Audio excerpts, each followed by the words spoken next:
लेकिन राहुल बोलता है कि ठीक है, हमारे पास पैसा भी है, हम तुमको दे सकते हैं कि 2 महीने बाद जो तुम पैसा लौटाएगा तो तुमको 1000 रुपए के साथ 100 रुपए एक्स्ट्रा देना पड़ेगा। यहाँ पर दुकान कौन चला रहा है? आपके पापा चला रहे हैं। लेकिन यहाँ पर रूल किसका चल रहा है?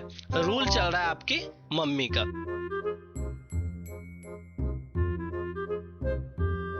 आज बच्चों शुरू होने वाला है इकोनॉमिक्स का चौथा चैप्टर, जिसका नाम क्या है? हमारी वित्तीय संस्था।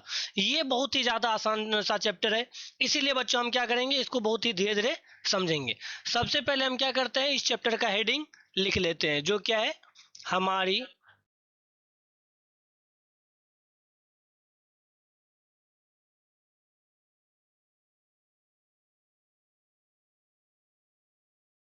तो बच्चों यहाँ पर देखिए, यहाँ पर क्या है, चैप्टर का नाम क्या है? हमारी वित्तीय संस्था। क्या है? हमारी वित्तीय संस्था। अब हमारी का मतलब तो पता है कि हमारी का मतलब क्या होता है? अपना। लेकिन ये वित्तीय संस्था का क्या मतलब है? आइए क्या करते हैं, वित्तीय संस्था का हम लोग मतलब समझते हैं। इसके लिए हमको एक एग्जाम्पल लेना पड़ेगा। क्या लेना पड़ेगा? एक एग्जाम्पल लेना पड़ेगा। मान के चलिए आप दो दोस्त हैं, एक आप खुद हैं, एक आपका दोस्त है जिसका नाम है राहुल। आपका बच्चों क्या रहता है, बजट थोड़ा सा टाइट है, लेकिन राहुल जो आपका दोस्त है वो क्या है, उसके पास थोड़ा सा ज्यादा पैसा है। तो आप क्या करते हैं, जब आपको अपने दोस्त को, महिला दोस्त को घुमाना होता है, आप क्या करते हैं कि राहुल के पास जाते हैं और राहुल को बोलते हैं कि इज्जत का सवाल है, तुम क्या करो, हमको जो है 1000 रुपए उधार दे दो।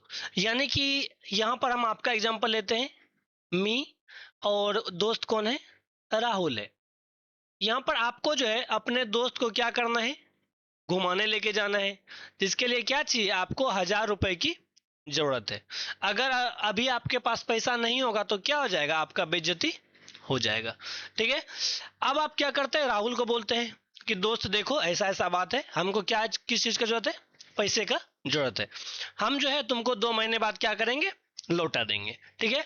लेकिन राहुल बोलता है कि ठीक है, हमारे पास पैसा भी है, हम तुमको दे सकते हैं, लेकिन एक शर्त पे देंगे।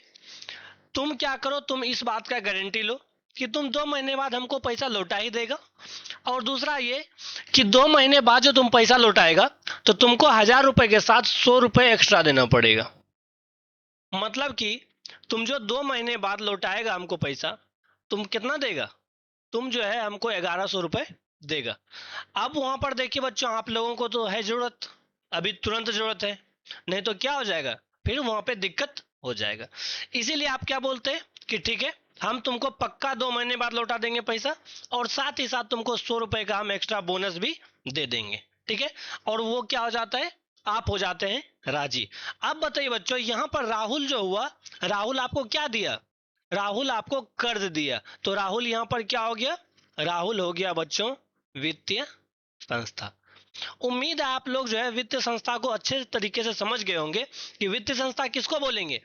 तो वैसी संस्था जो क्या करे, कर्ज देने का काम करे, वो क्या कहलाती है? वो वित्तीय संस्था कहलाती है। ठीक है बच्चों, यहाँ तक आप लोगों का क्लियर है। अब चलिए आगे चलते हैं। यहाँ पर एक और बच्चों आपको चीज ध्यान में रखनी है कि आपको वित्तीय संस्था का मतलब तो समझ में आ गया होगा। अब जो है बिहार के संदर्भ में एक वित्तीय संस्था है, जिसका नाम क्या है? जिसका नाम है बिस्कोमन। क्या नाम है?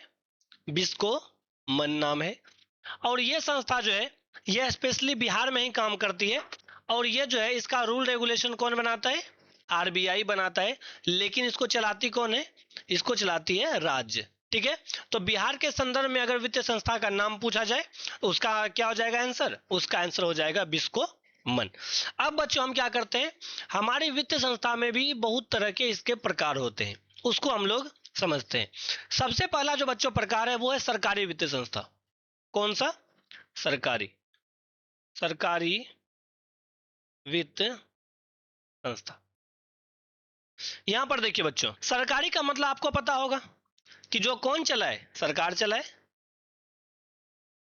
और वित्त संस्था का मतलब आपको पता ही है कि कर्जा देने वाली संस्था को क्या बोलते हैं? वित्तीय संस्था। जैसे यहाँ पर राहुल था ना, राहुल कर्जा दिया तो राहुल क्या बन गया? वित्तीय संस्था बन गया। वैसे ही बच्चों ये जो है सरकारी वित्तीय संस्था क्या होती है, ये सरकार द्वारा संचालित की जाती है। और किस चीज का काम करती है? तो कर्ज देने का काम करती है। कर्ज देने का काम करती है। कौन? सरकारी वित्तीय संस्था। तो अगर आपको पूछा जाए सरकारी वित्तीय संस्था का वर्णन करें, आपको क्या बोलना है कि वैसी संस्था या वैसी सरकारी संस्था जो क्या करे, कर्ज देने का काम करे, वो क्या कहलाएगा, वो कहलाएगा बच्चों सरकारी वित्तीय संस्था कहलाएगा। ठीक है, यहां तक क्लियर है। अब बच्चों हम लोग चलिए आगे चलते हैं।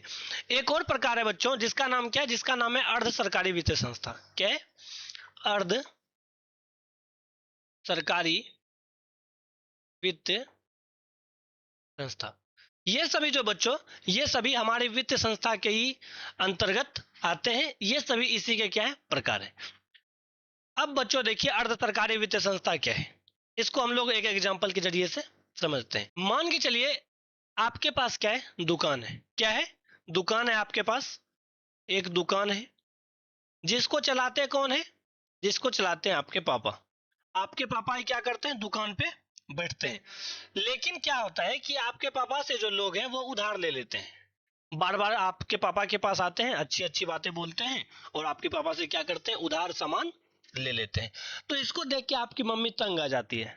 क्या होता है, मम्मी जो है वो क्या होता है, उसका दिमाग हाइपर हो जाता है और वो गुस्सा आ जाती है कि आप अगर ऐसे उधार देते रहिएगा तो एक दिन दुकान क्या हो जाएगा, हमारा दुकान बंद हो जाएगा। तो मम्मी एक रूल बनाती है, मम्मी ये रूल बनाती है कि अब से उधारी क्या हो गया, बंद हो गया।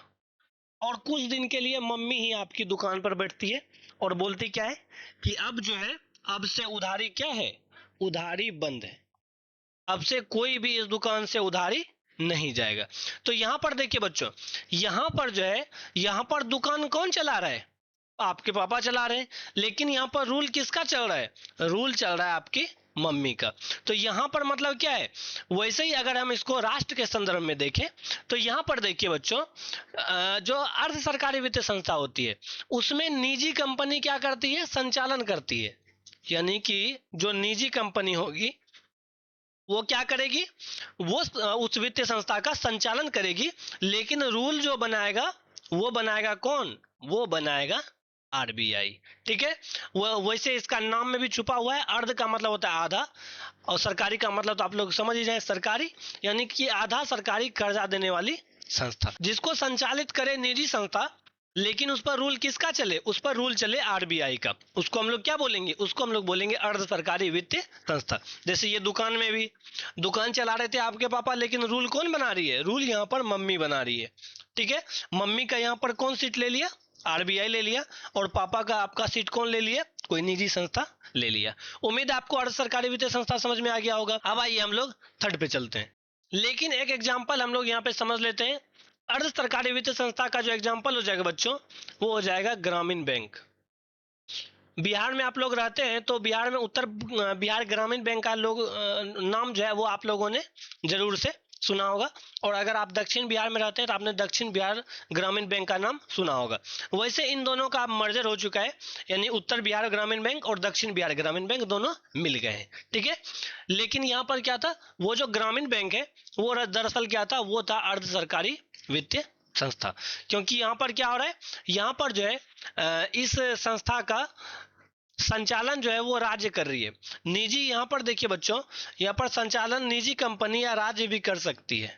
ठीक है, कोई राज्य से बिहार राज्य ग्रामीण बैंक का संचालन कर रही थी ना, वैसे राज्य भी यहाँ पर संचालन कर सकती है अर्ध सरकारी वित्तीय संस्था का। अब आइए बच्चों हम लोग चलते हैं आगे, लेकिन उस आगे चलने से पहले हमको क्या करना पड़ेगा, इस बोर्ड को इरेज करना पड़ेगा। अब आइए बच्चों हम लोग समझते हैं सूक्ष्म वित्त संस्था को। किसको, सूक्ष्म वित्त संस्था को। अब इसका मतलब क्या है बच्चों, सूक्ष्म का मतलब होता है छोटा। इसका मतलब क्या होता है, सूक्ष्म का छोटा होता है। और वित्त संस्था का मतलब क्या है, कर्जा देने वाली संस्था, यानी कि छोटा कर्ज देने वाली संस्था। उसी को हम लोग क्या बोलेंगे बच्चों, सूक्ष्म वित्त संस्था बोलेंगे। अब ये होता क्या है, जैसे बच्चों मान के चलिए कि आप जो है, आपको चाहिए कर्जा, यानी कि आपको 10,000 रुपए कर्ज चाहिए। आप जाते हैं बैंक के पास, बैंक आपको इसलिए लौटा देता है, एक तो वो इतना छोटा कर्जा देता नहीं है, दूसरा ये कि आपने अभी से पहले कोई कर्ज नहीं ले रखा है और आपका कोई सिविल स्कोर भी नहीं है। तो जब आपका सिविल स्कोर नहीं है मतलब आपको कर्ज नहीं मिलेगा। तो आप क्या करते हैं, आप आते हैं मेरे पास, हमको बोलते हैं कि सर आप क्या करिए, हमको 10,000 रुपये का दे दीजिए, हम क्या करेंगे इस पैसे से अपना एक बिजनेस करेंगे, एक छोटा सा दुकान खोल लेंगे और हम क्या करेंगे आपको जो है किस्तों में 5 महीने 6 महीने में आपका सारा पैसा लौटा देंगे। ठीक है, हम हो जाते हैं राजी। हम क्या हो जाते हैं बच्चों, हम हो जाते हैं राजी कि ठीक है तुम क्या करो, हमसे जो है तुम कर्जा ले लो, कितना 10,000 रुपये। लेकिन अब हम बिना फायदा का तो किसी को पैसा नहीं दे सकते हैं, क्योंकि ये 10,000 रुपये मेरा बुड़ भी तो सकता है, ये खराब भी तो हो सकता है। इसीलिए बच्चों हम क्या बोलते हैं कि हम तुमको 10,000 रुपये दे देंगे, लेकिन तुम क्या करो, तुम जो है हमको इसके बदले जो है हमको और तुम 500 रुपये बढ़ा करके दे देना जब इसका किस्त पूरा हो जाएगा तब।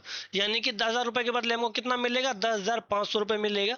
यानी कि हमको 500 रुपये का फायदा भी हो गया और साथ ही साथ आप लोग जो दुकान खोलने वाले थे आपका काम भी हो गया। मतलब दोनों क्या हुआ, दोनों फायदा में ही रहा।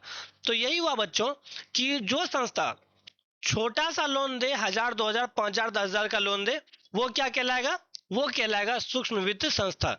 जैसे सहकारी बैंक, सहकारी बैंक हो गया, या आप लोगों ने स्वयं सहायता समूह का नाम सुना होगा। आप लोगों में जो जीविका होती है वो भी क्या बच्चों, वो भी सूक्ष्म वित्त संस्था है, क्योंकि वो भी छोटा छोटा कर्ज ही देती है बिजनेस करने के लिए। ठीक है, उम्मीद है आप लोग इसको समझ गए होंगे। लेकिन इस क्षेत्र में जो सबसे बड़ा काम किया है, इस कॉन्सेप्ट को जो लाने का काम किया बच्चों, वो एक बांग्लादेशी व्यक्ति थे। कौन, प्रोफेसर मोहम्मद यूनुस। कौन थे, प्रोफेसर मोहम्मद यूनुस। इसी ने क्या किया था, सूक्ष्म वित्त संस्था का कॉन्सेप्ट को लाया था। इसलिए ये पहले से बांग्लादेशी अर्थशास्त्री है बच्चों जिसको क्या मिला, जिसको नोबेल पुरस्कार दिया गया था। ठीक है, बस यही एक सिंगल व्यक्ति है। तो अगर आपसे पूछा जाए कि निम्न में से कौन ऐसा बांग्लादेशी व्यक्ति है जिसे नोबेल पुरस्कार दिया गया, तो कौन थे, प्रोफेसर मोहम्मद यूनुस थे। और क्यों दिया गया, इसी ने सूक्ष्म वित्त संस्था का कॉन्सेप्ट को भारत में लाया था। यहां तक आप लोगों का क्लियर है बच्चों। अब चलिए हम लोग क्या करते हैं, इससे थोड़ा सा और आगे बढ़ते हैं। आप लोग अभी तक में क्या क्या समझ गए, आप लोग अभी तक में वित्तीय संस्था का मतलब समझ गए, उसके साथ ही साथ अर्ध सरकारी वित्तीय संस्था का मतलब समझ गए, और उसके साथ ही साथ आपने क्या समझा था, आपने समझा था सूक्ष्म वित्तीय संस्था के बारे में। ठीक है, और अब जो बच्चों हम लोग समझने वाले हैं वो समझने वाले हैं वित्तीय संस्था के प्रकार के बारे में। किसके बारे में, वित्तीय संस्था के प्रकार के बारे में। तो बच्चों देखिए वित्तीय संस्था के जो प्रकार है वो मेनली दो हैं। कितने हैं, दो हैं। एक होता है राष्ट्र स्तरीय, कौन सा, राष्ट्र स्तरीय, और एक होता है राज्य स्तरीय, है ना। दो स्तर पे काम करता है, एक करता है राष्ट्र स्तर पे, एक करता है राज्य स्तर पे। जैसा कि नाम से आपको लोगों को बच्चे पता चल रहा होगा कि ये राष्ट्र वित्त संस्था जो है ये कहाँ पे काम करेगी, ये पूरे देश भर में काम करेगी, एक साथ काम करेगी। ठीक है, लेकिन राज्य स्तरीय जो वित्त संस्था होती है वो क्या करती है, वो किसी स्पेशल राज्य में ही, किसी स्पेसिफिक राज्य में ही काम करती है। जैसे कि अगर कोई बिहार की वित्तीय संस्था है तो वो कहाँ काम करेगी, वो बंगाल थोड़ी ना जाएगी काम करने के लिए, तो बच्चों वो कहाँ काम करेगी, वो सिर्फ बिहार में ही काम करेगी। ठीक है, लेकिन जो राष्ट्र स्तर का वित्तीय संस्था है वो क्या, अब अगर भारत की कोई संस्था है तो वो बांग्लादेश थोड़ी ना जाएगी काम करने के लिए, वहां पे वहां के लोगों को कर्जा थोड़ी ना देगी, या वो पाकिस्तान के लोगों को कर्जा थोड़ी ना देगी। ठीक है, वो कहाँ के लोगों को कर्जा देगी, वो सिर्फ भारत के लोगों को कर्जा देगी, क्योंकि वो कहाँ की है, वो भारत की राष्ट्र वित्त संस्था है। अब भारत की राष्ट्र वित्त संस्था कौन सी है, तो भारत की जो बच्चों राष्ट्र वित्त संस्था है वो है आरबीआई। कौन है, वो है आरबीआई। ये क्या करता है, ये पूरे देश भर में क्या करता है बच्चों, ये बैंकों को लोन देता है। ये जो आरबीआई है ये आपको लोन नहीं देगा। अगर आप जाइएगा कि हमको लोन दे दीजिए 1,00,000 रुपए का 2,00,000 रुपए का, वो पॉसिबल नहीं है बच्चों। आरबीआई क्या करता है, ये चिंदी लोन नहीं देता है, ये चिल्लर वाले लोन नहीं देता है। आरबीआई लोन देता है सीधे किसको, सीधे राज्य स्तरीय बैंक को, या जो भारत के बड़े बड़े बैंक है उसको ही लोन देता है। जैसे कि एसबीआई हो गया, उसके साथ साथ सीबीआई हो गया। यानी एसबीआई का मतलब क्या हो गया, state bank of India, CBI का मतलब गया सेंट्रल बैंक ऑफ इंडिया। उसके साथ साथ पीएनबी हो गया, पीएनबी का मतलब क्या हो गया, पंजाब नेशनल बैंक। ये सब जो बड़े बड़े बैंक हैं, सिर्फ इसी को कौन कर्जा देने का काम करता है बच्चों, इसको कर्जा देने का काम करता है आरबीआई। यानी बैंकों का बैंक कौन है, बैंकों का बैंक है बच्चों आरबीआई। ठीक है। लेकिन राज्य स्तरीय जो वित्तीय संस्था होती है वो क्या करती है, सिर्फ बिहार में ही काम करेगी अगर बिहार की वित्तीय संस्था है तो। अगर यूपी की है तो सिर्फ यूपी में काम करेगी, वो बिहार के लोगों को कर्ज नहीं देगी। तो राज्य स्तरीय वित्तीय संस्था कौन सी हो जाएगी बच्चों, तो जैसे ग्रामीण बैंक हो गया, कौन सा, ग्रामीण बैंक, या Bihar cooperative bank, Bihar cooperative bank. ये सभी क्या बच्चों, ये सभी जो है ये सिर्फ बिहार में ही कर्ज देगी, ये बाहर के लोगों को कर्ज नहीं देगी। यहां तक आप लोग को समझ में आ गया होगा। अभी तक बच्चों हम लोग क्या कोई सा ऐसा हार्ड टॉपिक समझे क्या जो आपकी समझ से बाहर हो, हमको नहीं लगता है कि ऐसा इसमें से कोई टॉपिक। अब बच्चों आइए हम देखते हैं कि राष्ट्रीय वित्तीय संस्था के कौन कौन से अंग हैं। तो राष्ट्रीय वित्तीय संस्था के बच्चों दो अंग हैं, पहला है पूंजी बाजार, पूंजी बाजार, और दूसरा है मुद्रा बाजार। दूसरा क्या है, दूसरा है मुद्रा बाजार। पूंजी बाजार का मतलब हो गया कैपिटल मार्केट, और मुद्रा बाजार का मतलब हो गया मनी मार्केट। अब देखिए बच्चों इन दोनों में अंतर क्या है, इन दोनों में अंतर क्या, ये जो पूंजी बाजार है बच्चों ये लंबे समय के लिए लोन देती है, 10 साल हो गया, 20 साल हो गया, 50 साल हो गया, 100 साल हो गया, इसके लिए कौन लोन देगा, इसके लिए पूंजी बाजार लोन देता है। इसका जो इंटरेस्ट रेट होता है बच्चों वो कम होता है, ठीक है। लेकिन ये जो मुद्रा बाजार है, कौन सी मुद्रा बाजार जो है ये क्या करता है बच्चों, ये अल्पकालीन ऋण देता है, ये साल 2 साल हाईएस्ट 3 साल 4 साल तक का लोन देता है, ये इससे ज्यादा का लोन नहीं देता है। कौन, ये मुद्रा बाजार, ठीक है। और इसका जो इंटरेस्ट रेट होता है बच्चों, ब्याज दर होता है वो काफी हाई होता है इसके अपेक्षा, ठीक है। तो पूंजी बाजार क्या होता है, ये दीर्घकालीन ऋण देता है, यानी 5 साल 10 साल 20 साल 50 साल 100 साल के लिए लोन कौन देता है, पूंजी बाजार देता है। और ये मुद्रा बाजार क्या करता है, मुद्रा बाजार जो है छोटे समय के लिए लोन देता है। तो उम्मीद है आपका यहाँ तक क्लियर हो गया होगा बच्चों। वहां पर साइड में जो है आपको मुद्रा बाजार में और पूंजी बाजार में अंतर दिख रहा होगा, ये आपके एग्जाम के पॉइंट ऑफ व्यू से काफी महत्वपूर्ण चीज है, ठीक है। तो उम्मीद है बच्चों आपको यहाँ तक का क्लास पसंद आया होगा। अगर आपको ये क्लास पसंद आया तो आप लोग क्या कर सकते हैं, इसे लाइक और शेयर कर सकते हैं। तो मिलते हैं अगले लेक्चर में, तब तक के लिए बाय बाय, टेक केयर।